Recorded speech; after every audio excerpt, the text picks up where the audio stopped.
Hello and welcome to ABC Bullion's 360 weekly wrap.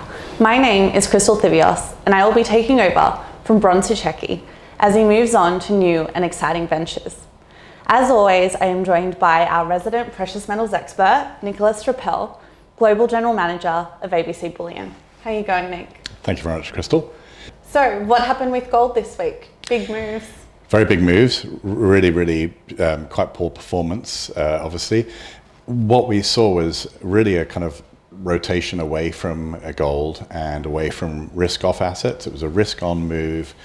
Things like the commodity currencies, like the Aussie Dollar did well. Yeah. US dollar was doing poorly. Equities are doing well. Again, it's a continuation of the optimism around vaccine.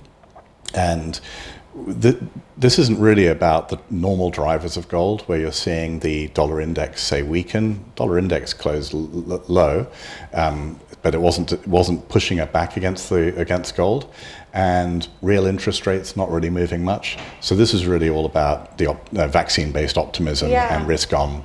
I mean, fantastic news for the rest of us, but not so much for gold. Absolutely. Is this vaccine-based optimism sustainable? That's a really important sort of question to try and address, and a difficult one to address. Yeah. But when the market's got a new mindset, it can go on for quite a while. What I would say is that there's a couple of things. Firstly, the actual practicalities of finally approving the vaccine, getting it distributed and so on, probably start having an impact in second half of next year. So the market's optimism is really looking through an awful lot. The other thing is I don't think there's going to be as much of a fiscal boost in the States as there was expected to around the Biden presidency. There's a couple of reasons for that. He's not expected to hold control of the Senate, so that will be a big moderator. Yeah.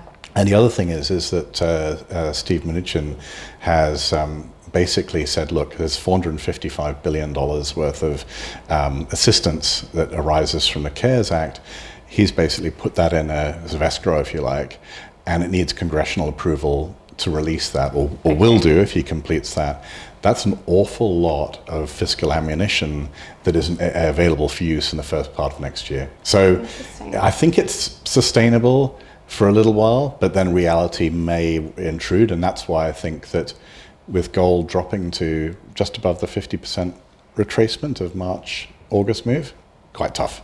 Okay. Mm-hmm. Is there any evidence that this gold down move is overdone, given last week's falls? I think so, yeah, absolutely. I think that if you look at just one way of looking at it is through the RSI, or Relative Strength Index. Yeah. So daily relative strength went to 20, 7-day relative strength went to 20. That's getting overdone, oversold. Okay. Weekly didn't go to the oversold level, went to about 30 so far. That isn't oversold technically, but it's the lowest level we've seen since September 2018. Wow. So yeah, definitely some signs of that. The other thing is gold hit some downside targets, which I'd kind of discounted when we were up about the 1890, 1900 level, and gold was swinging around there. There were some targets to 1775. That target's now been reached. So once those targets get reached, every possibility we could see a rebound. Okay, and what about silver, given all this gold negativity? Silver's interesting. It hasn't picked up on the positive economic element. You know, silver has that ability to either really follow the gold playbook, or it can follow a sort of copper playbook. Yeah. Copper, crude, other assets or other commodities, hard commodities, they're rallying because they're looking through to this, optimistic outlook. Silver isn't picking up on that. Maybe it will, but the reality is it's still sort of basically acting like high beta gold. Yeah. Now, it's broken down through the weekly standard line. That's been a really important support until now. That's a little bit disappointing. It has held above the late September lows, but target-wise, you've got to expect now the distinct possibility of a move to, say, 18 or 17 US dollars. Okay. But again, there's always that question: is it overdone? Yeah. And what do you see for the Australian dollar? The Australian dollar sort of bullish move. I think it's looking like those targets that we referred to last week: 75.30, 75.40. I think there's plenty of signs that it can go there.